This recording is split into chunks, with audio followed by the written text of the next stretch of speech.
What is up, everybody?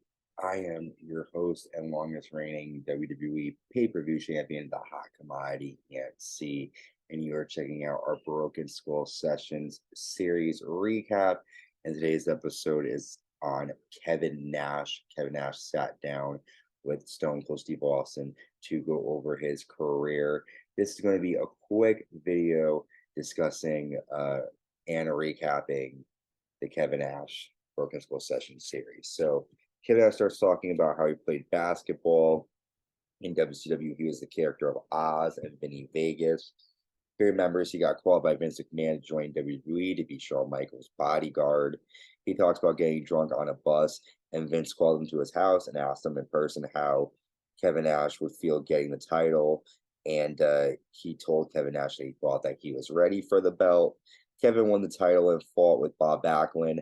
Bob wanted Kevin Nash to sunset flip him, and Kevin Nash, did it. And Undertaker was kind of like, "Don't ever do that again."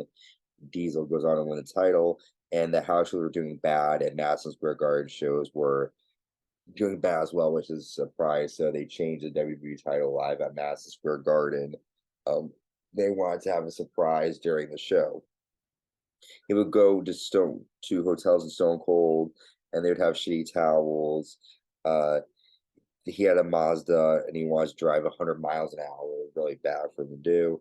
He fought the Undertaker at WrestleMania 12, and Undertaker got served divorce papers a day of WrestleMania, and he had Diesel control the match, and Undertaker and Kevin Nash trusted each other. Kevin Nash wrote a letter to Vince McMahon, and he did not want his contract to roll over. If Vince did not meet what WCW could pay him, he would join WCW. Kevin Nash had a match with Brett in your house. Kevin wanted to have Brett beat him at the show, like at Rumble 96 when it happened to him, but Brett didn't want to do the finish. That's when Kevin decided to take the money and leave. Kevin never said a bad word about Bret Hart because he loves him. They talk about the curtain call incident. It was not done with malice. They got caught with the fans in Madison Square Garden. Scott Hall was on Nitro with Bischoff. Kevin Nash showed up. Kevin Nash gets to shoot during his promos. Baby faces wanted to leave WWE because they knew they would be fed to them. The West Coast pop rap was huge. Rap is modern poetry. He believes he was 36 at the time, and he was really into that. He had bats. He would get real bats, hit steps with them, and Scott Hall would use the gimmick bats to hit people with. Police in the moment had actual guns on them when NW would invade, and Eric Bischoff said on a plane that we are going to put Vince McMahon out of business. WrestleMania 14 was the night he knew that WCW was going to end. Bash at the Beach 1996, we see Hulk Hogan turn and join. Kevin Nash would drive the cars during that time. Kevin Nash talks about DX, and he talks about how DX outproduced WCW. Kevin was pissed when DX invaded WCW. He wanted to open the gate, but Eric wouldn't allow it.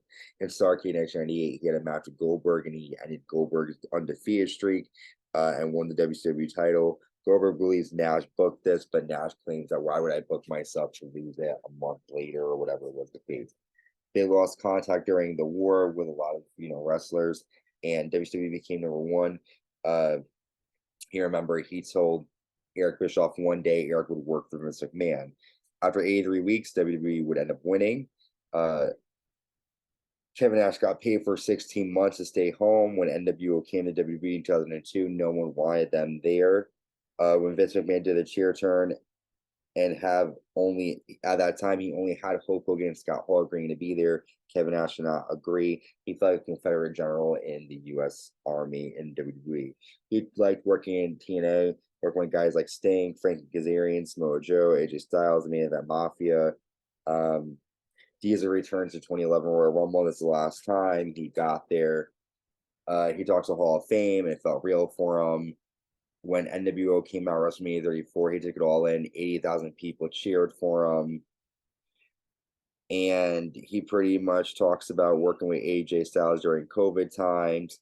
And he got inducted to the Hall of Fame twice. And he's happy to be alive. And he's happy to have the contributions to WWE. So a lot of information there from Kevin Nash. Great wrestler, great Hall of Famer, a lot of great memories. Our next Broken Skull Session series recap is with Bobby Lashley, the Almighty. Get excited for that one. Thank you guys for tuning in.